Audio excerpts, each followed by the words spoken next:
Hey y'all, it's your girl KV back with another review. Today we are doing Sistas season 7 episodes 14 and 15. Yeah, I had every intention on doing this review yesterday, y'all, but y'all know my birthday was at the top of the month. I ended up celebrating with my friends yesterday. I did a belated birthday brunch. Y'all, the brunch started at 11. I didn't get home till 5. I didn't get home till 5 o'clock. We was at one restaurant. We wasn't even hopping around. We was at one place. And I picked the place that I picked because I kept seeing on Facebook that people was talking about that the drinks was strong. So I was like, I don't even know what the food menu is looking like. I just know the drinks is strong. So we'll figure the rest out. Is the food got to be good enough for people to keep going to drink and not throwing up, dying, and getting alcohol poisoning? So the drinks did their job, okay? The drink drank me.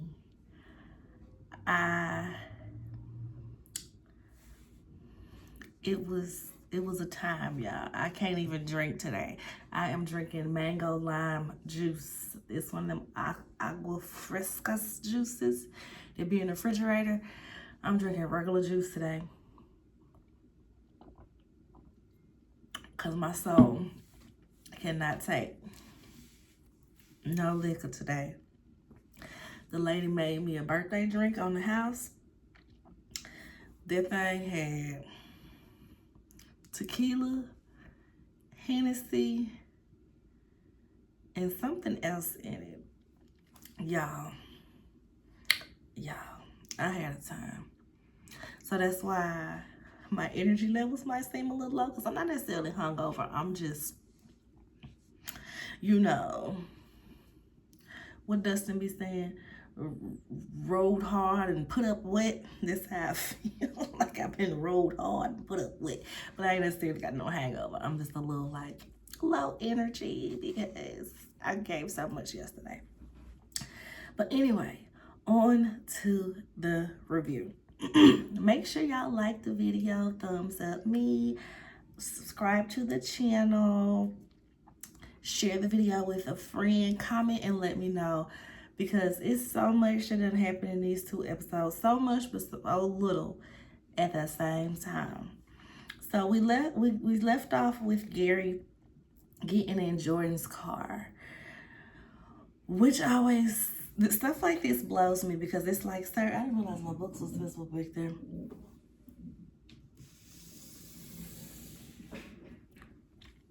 Sir, you snooping on this man.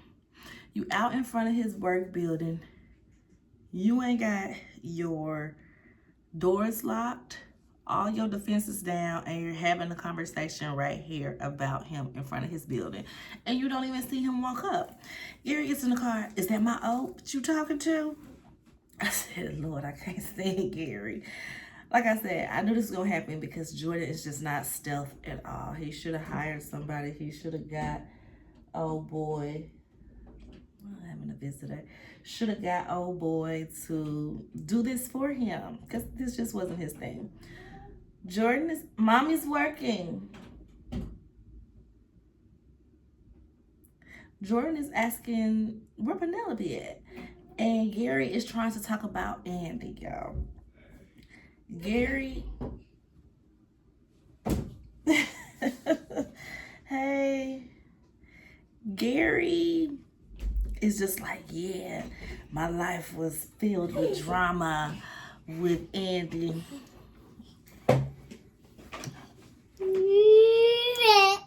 No. Mommy's working. I want to work.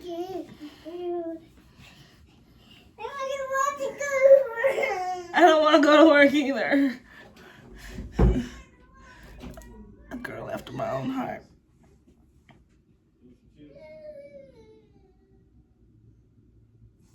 So Gary is like, yeah, I just started having all these problems in my life until Andy, and I'm sure it's the same for you. She brought all the drama. This is what she's about.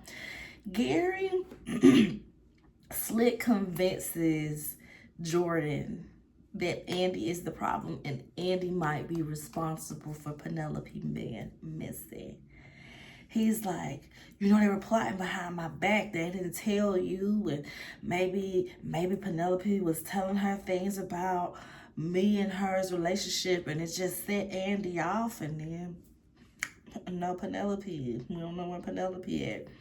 The fact that Jordan is even listening to this to later have an attitude with Andy annoyed me so bad. And I'm like, girl. He tells him, follow me again, and Penelope won't be the only one missing.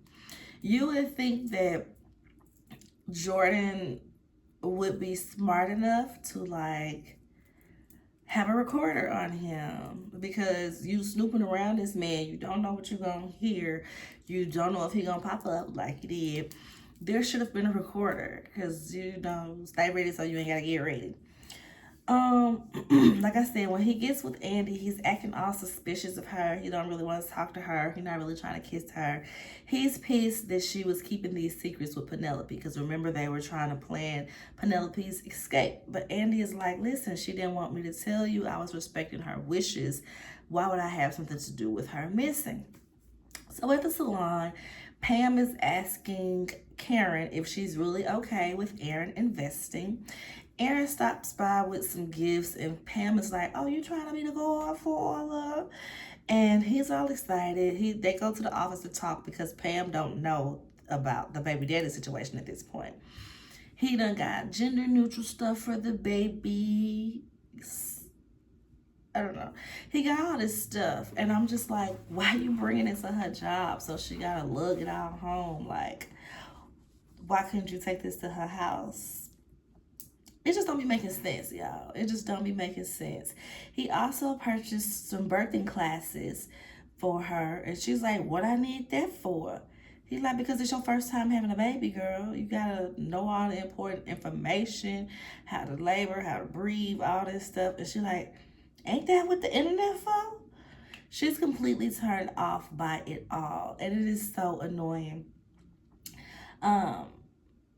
They end up saying something to where one of them says out loud, I guess Aaron said something like, I'm the father of one of the babies. And Pam is walking in at the time. She's like, one of the babies? And she's just like taking the bag like, girl, I ain't got time for this. Okay, girl. All I did was come back here to say your 10 o'clock here, which it cracks me up, because I'm like, at the beginning of this thing, she was like, oh, your 9 o'clock said they're going to be 10 minutes late. But then when she come in there, the 10 o'clock is there. I'm like, they don't be remembering their own script, huh? They don't be remembering their own script.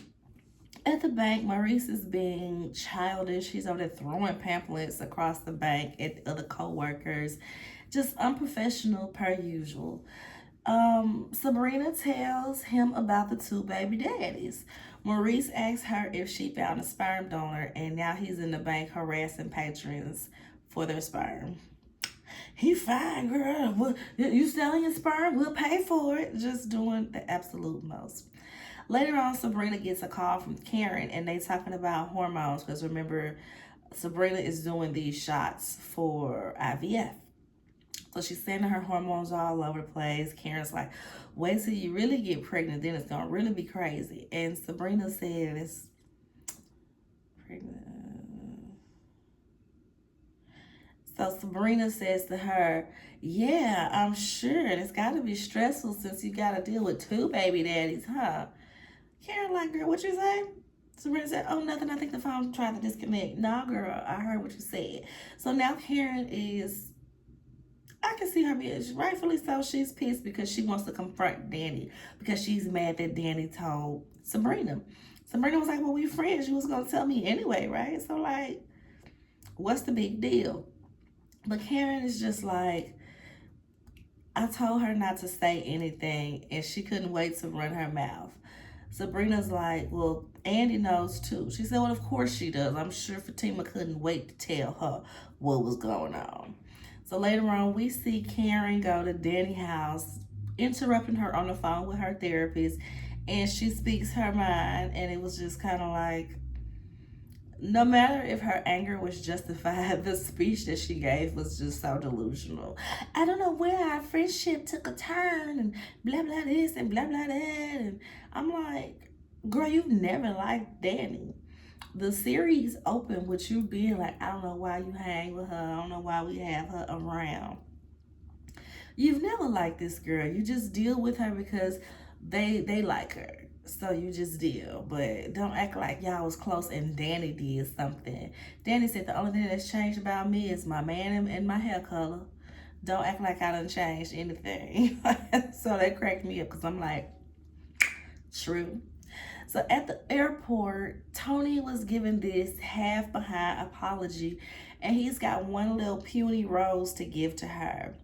He says to her, I shouldn't expect for you to make your apartment kid friendly for me, and da da da. And it was just like, are you apologizing or are you dissing me? Like, cause you're saying that you're apologizing, but it sounds like you being like, my bad, you ain't responsible enough for my kids to be around. Sir. And so of course she's annoyed by it. She's like, boy, I ain't got time for this apology. It barely sounds like an apology as is. Next time you find a sitter for your little bad kids, okay? She tells him that he's missing 11 roses, okay? Next time go to a florist, not a man with a bucket on the street, okay? She ended up giving that little puny rose to whoever walked up to the desk next. On to the title of this episode, because this episode is all for the D.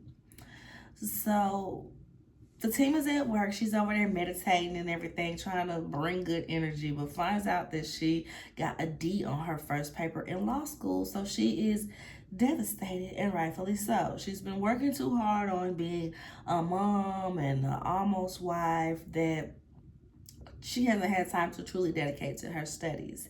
Andy is trying to be supportive, of course, and Hayden comes in to taunt them because, he's obsessed with them and loves keeping this little war going and just has to try to interrupt their day and their lives in some way for some reason. Okay, Hayden and Gary both are those men that really hate women. They really hate women, and it's so evident because they use women, they mistreat women, and it's just it's disgusting. Gary, no, Hayden calls Tamara to see what she's doing, and she's on the phone, talking all sweet. Oh, baby, yeah, okay. Then Gary in the background, he said, "Wrap that ish up." Hayden is like, "What? Who is that?" "Oh, nothing, baby. That's the TV." And when she get off the phone, she looking at him like, oh, no. He like, I ain't come over here to hear you fake caking with him with this fake relationship. He was like, I'm over here to you in his bed. And she was like, that is so disrespectful. I told you we weren't doing that anymore. But I'm like, girl, you disrespectful for inviting him over to that man's house to smash anyway. Regardless of what bedroom y'all in, you invited this man friend and / co-worker over to smash him in your husband's house. I thought Hayden would get suspicious and go home early, but he doesn't. When he gets home, Tamara has not even showered from Gary, y'all. She still got on the same robe, smelling like Mia's cologne. And he like, girl, what's that smell? What you got? Smell like teak wood or something. He named out like some little male scents. And she's like, oh, it's my new scent. It's unisex. You don't like it? He like, nah, baby, I don't like it. But she ended up distracting him with, a good time. And he stopped asking questions. Later on, she calls Gary trying to cake on the phone. Y'all, hey, what you doing? I miss you. Gary is like, girl, you think I like you just because I ate your little ran through kitty? Because I don't like you. We're not finna cake. This ain't that. And I'm like, girl, it's truly not that. I don't even understand why she thought it was. Y'all literally meet up for sex and that's it. Y'all don't even have conversations for real. Y'all don't be like, oh, guess what happened today, girl? None of that. Y'all meet up and get right to business. It is not an attraction. You're easy.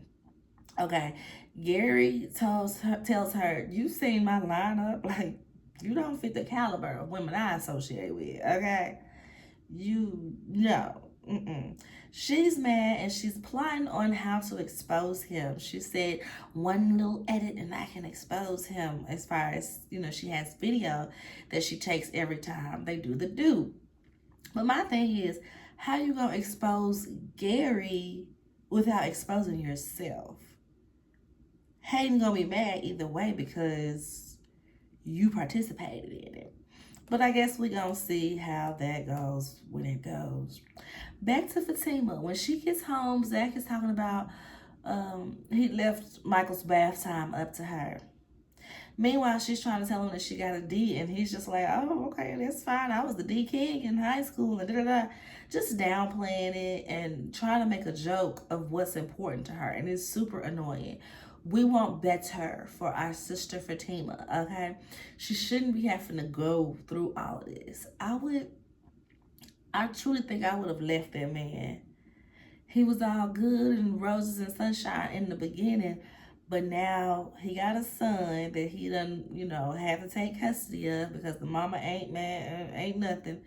This son has some different needs. He needs more care. He needs more this, and he is heavily reliant on Fatima to do some of those things. Then you also have a baby on the way, and now you're downplaying what's important to me because you need me to do stuff around the house. So couldn't be me. Couldn't be me. So as she's about to leave the room, she looks on the floor and sees that Michael has drawn on her $5,000 handbag. Zach would have caught one in the eye for that because, okay, Michael, he don't know no better. He would have got talking to. He don't know no better. He is also special developmentally delayed. He didn't really know no better. But Zach, where were you when this happened? And why did you let it happen? Zach would have caught one in the eye. I would have slapped him and been like, "Now replace this purse, $5,000 purse." He talking about a little dishwashing liquid to help that. No, sir. No, sir. Stop playing with me. So she later goes to meet up with Angela. They go to the little bar that they always go to. And she's venting about everything and how she got this D on her first paper. And Angela's like, "Girl, I'm going to hook you up. I got you. I got a friend who got a nanny service. I'm going to call her and tell her to hook you up." Fatima is a little apprehensive at first because she's like, "I ain't gonna have no little young, fast girl running around my house." She said, "Girl, she got old ladies too. You ain't got to worry about that." Okay, well, make sure she loves God and kitten heels. So we see Sabrina and Rich doing the do, and he notices that the condom came off once she get in the shower. Later on, he's with the boys, and he says that for a minute he thought Sabrina was trying to trap him. This made me so mad, y'all, because it's like, if you so worried about not getting this lady pregnant, you don't need to be with her.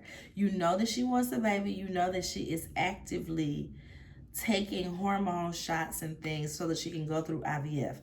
Them even still being together is so stupid.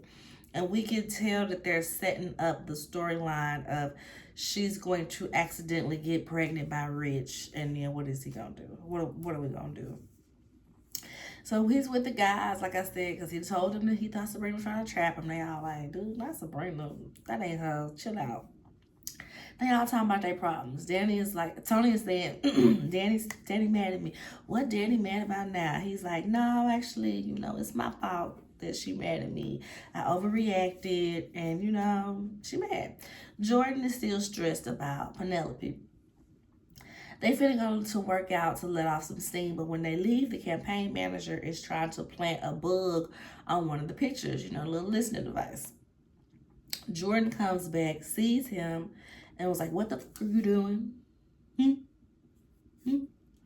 That's how that episode ends. On to episode 15. Love means having to say you're sorry. No, it don't. Especially if you're not wrong. No. So it picks up where we left off. Jordan catching the campaign manager trying to plant the bug. This is so stupid because when we saw him, he didn't have the bug attached to the picture, but apparently he got it attached by the time Jordan got into the room. Jordan didn't notice anything Ethan, the campaign manager, just acts like he's admiring Andy's picture. And Jordan pretends to be mad, but he laughs it off. He was like, "Ha, I really had you going, yada yada." Andy comes in with breakfast. She meets Ethan, and they kind of have a little talk because Jordan goes to tell the guys that go ahead without him. He gonna spend time with Andy. She's asking Ethan these questions like, "Oh, you went to Emory, okay? Do you know this person? They were there around the same time. What about this person? What about this person?" Girl, his resume is fake. That man worked for Gary. We don't know what that man do in real life. We just know he worked for Gary and he over here to spy. I feel like this should have raised some eyebrows. I feel like with these things going on, Jordan catching him, and now Jordan see that he can't answer these questions that Andy asking him about these different people. Yeah, Emory's a big school, but it would still make my antennas, to activate like, something might be fishy. I might need to look into this guy. He tells her that he ain't really gonna have time for her as far as the campaign is going, especially while Penelope is missing. It's like, are you trying to break up with her? Because he doesn't really break up with her. He's just, being harsh because he's upset. After Ethan leaves, he calls Gary to tell him that Jordan wants dirt on Hudson, which is Gary's co-worker, teammate, whatever. He's got Andy's house bugged and Jordan's house bugged, so he's catching whatever happens, Ethan is like, "Speaking of Andy, she was there when I left."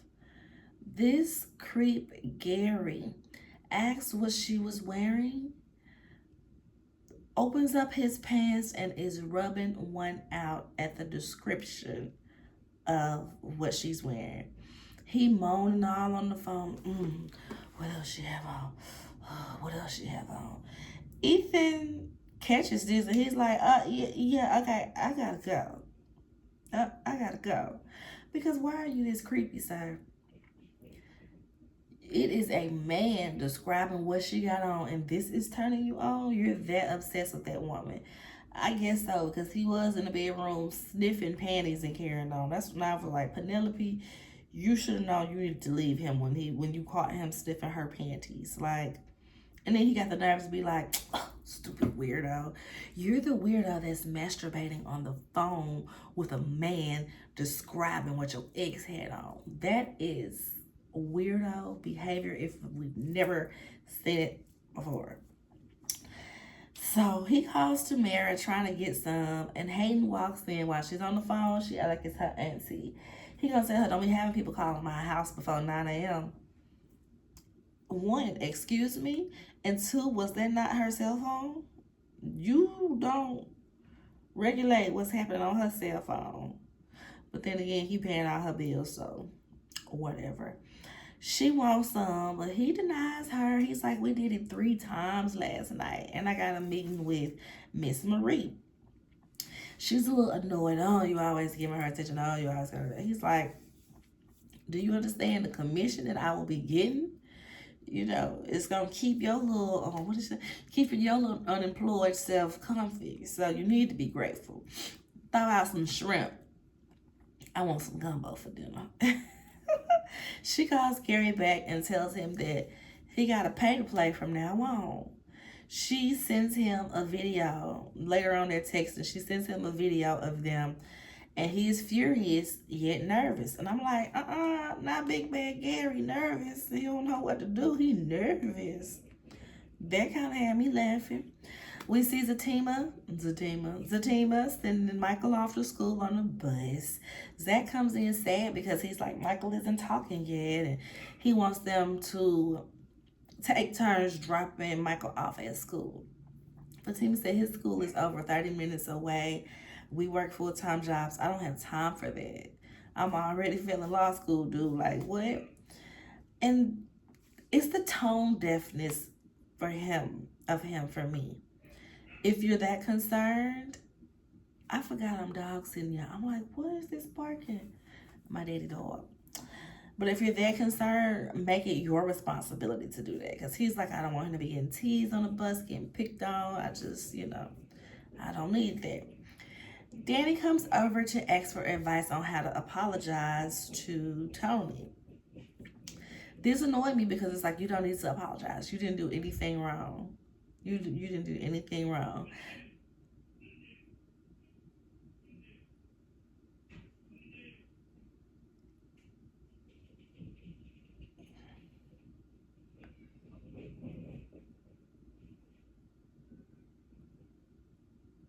Brownie got a whooping. If I ain't never talked about Brownie on this channel before, Brownie is my dad and his fiance's Labrador. She's still a puppy, but she's like closer to 1, so she's big. And Melina always be like, Brownie need a whooping for everything. Brownie need a whooping. And Brownie picked up something I heard, and Brownie just got a whooping. But anyway, Zach tells Fatima a good apology would be her cooking him a meal in a thong and give him oral to completion. She asked Fatima, and she said, just tell him how you feel. Just tell him the truth. At the salon, Pam asks Karen, you really not interested in the tray, right? No, girl. So you wouldn't be mad if somebody was talking to him? Which one of your little hood rat friends you gonna hook him up with? Me. Girl, Karen spit her coffee out everywhere. She spit her coffee out at the thought of him being with Pam, but she trying to play it off. I'm sorry, it was hot. It was hot. It was hot. She then tells Pam that she don't think Pam is his type. She said, oh, you think he wants somebody a little less hood or something? No, I ain't say that, because she was like, well, we not that different. We both fine black women. We both business women. The only difference is I ain't pregnant with twins by 2 different men. So I guess I'm a little less hood than you. I said, oh. Karen said, okay, touche. Well, if you think you got a shot, go for it, girl. Go for it. At the bank, Sabrina and Maurice are eating lunch in the conference room. This was a silly scene. This is like the foolery that sometimes get on my nerves with Maurice, but this scene, it was funny. They're eating lunch in the conference room because Maurice don't get along with nobody and he don't know how to act, so she can't even trust him to be in the daggone break room with the rest of the people. He asks if she's down the sperm donor yet, and why does he quote Phaedra when Phaedra was like, it shouldn't be that hard. A man need $10 so he go and donate his sperm and for a medium pizza. I said, not that he quoting the Phaedra read. Now check that. I said they are so goofy for having him quote the Phaedra read to Kenya. Just a mess. He suggests Calvin. Why don't you call Calvin? She was taken aback by the idea, but you can tell that she's kind of considering it.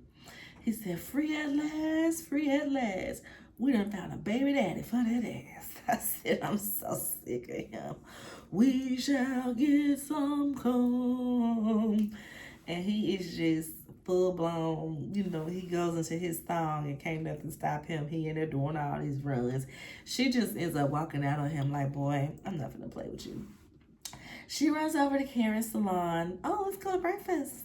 Well, it'll be brunch. Because she was like, it's a little early for lunch, right? It's not quite breakfast. Okay, we'll do lunch. I'm like, she's a hairstylist.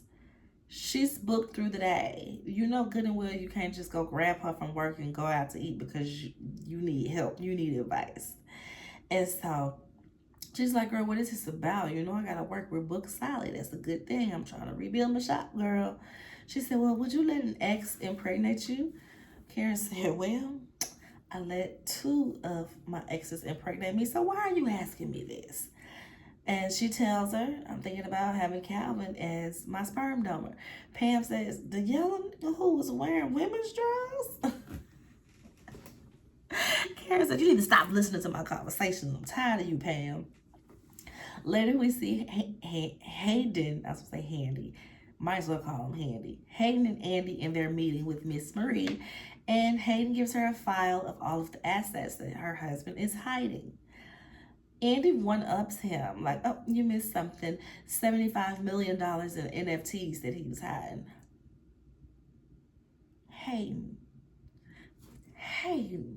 you doing all that grandstanding, you doing all that glowing. Oh, yes, it was a very thorough search. And yeah, Girl, he is seething that Andy found this, and Miss Marie is very impressed. She said, "You just saved me a fortune." And she said, "No, she just saved me a fortune, and she saved your raggedies too." Hayden comes in the office mad at Andy, like, "Oh, you need to stop undermining me. We are partners. You're trying to make me look bad." She's like, "Boy, you started this. You're the one that made this a competition. Get out of my office."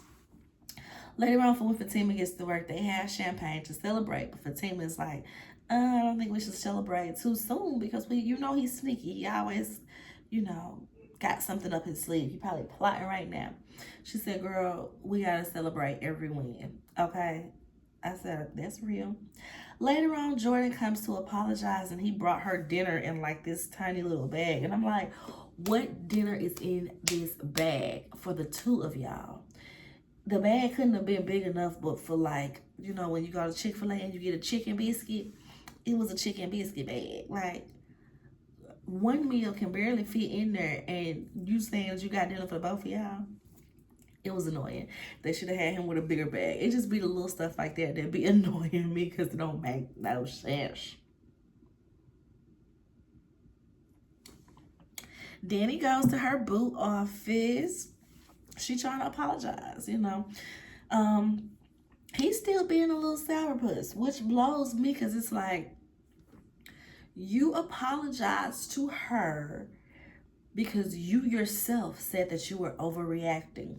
But when she doesn't give you the response to your apology that you want, now you're back mad at her for the same thing that you apologized for.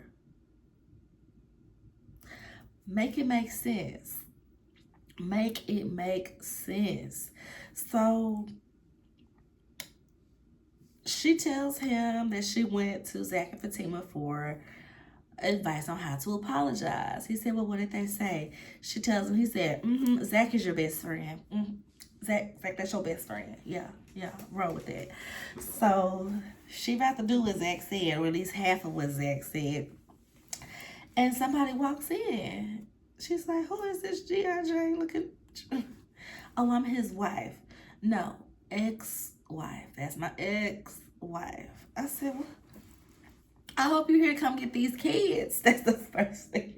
I'm surprised I didn't when Daddy said, "Oh, you coming to get these kids? Good, girl. Tony, go give her the kids." So we can get back to what we was doing. When Fatima gets home, Zach has put Michael down for a nap. He's cooked dinner. He's like stepping up, after he had some time to reflect, I suppose. He realized he needed to step up. So she was like, "Oh, I'm about to get dinner started." "Oh, I already did that. I made some pasta with a nice salad and some sweet tea, sweetened with agave." She's impressed, She asked him, "How would you feel about a nanny?" Angela suggested a nanny, and Zach is with it. She's like, "Okay, good, but calm down, because she's going to be ugly. She ain't going to be cute. She's going to be old and ugly." He said, "I take my slap back. I take my 5 back." Later on at the salon, this was the best part of both these past 2 episodes for me. Probably the best part of the season thus far, that we've been on. We're at the salon and we see Karen and her mom about to go leave to go eat. Aaron pops up. He brought a stroller. He got her a dual stroller for the babies. Again, why you bringing this stuff to the shop? I guess he like, "This where I know where she at." But take that stuff to the house. Now you bringing this stroller that's already set up to the shop that she gonna have to try to figure out how to put in her car to get in her house. Like, that make any sense to you, sir? He brings in the stroller and she talking crazy to him, as she always does. "You're doing too much. You don't think I want to pick out my own stroller? I'm the one that's gonna be strolling it." And I'm like, girl, if it was Zach doing all of this, would he be doing so much? I doubt it. He pops off on her. He's very much annoyed at this person. First, he was gonna take it on the chin and just be like, "Karen, it's just for the best for you. I'm trying, Karen." He pops off and tells her that she is responsible for her life being miserable. Not him, not Zach, not Fatima, not her friends. He's tired of her and tells her that she ain't never had a man be good to her. And clearly she don't know how to receive it. That's why when Zach had the problems, that's why we having the problems. He also tells her that he will be there for them babies, okay? And he's going to be there for her process, for this process. So basically she gotta get her mind right.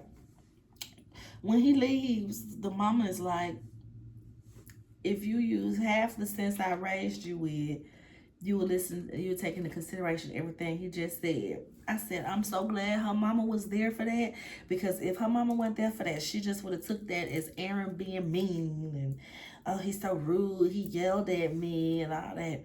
Karen was like, you don't think it seemed a little harsh? She said, nah, baby, you just think that because your blood sugar low. Let's go eat. You gotta love Karen mama, because she makes sense in Karen's life, because Karen don't know what sense is, y'all.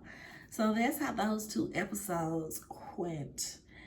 It was, like I said, that was the best part of the episode, probably the season thus far, because somebody has to tell Karen that you're being ridiculous. How are you mad at this man for being present for his baby and you when he impregnated you? You should be appreciative, okay? You should be appreciative. So that's it for this review, y'all. Make sure you like the video, subscribe to the channel, and let me know how you like this episode, this review. Give me a comment down in the comment box. Until next time, y'all, I'm hungry. And I'm sure Melina gonna be trying to bust in another 5 minutes if I take too long. So I'll see y'all in the next one. Bye.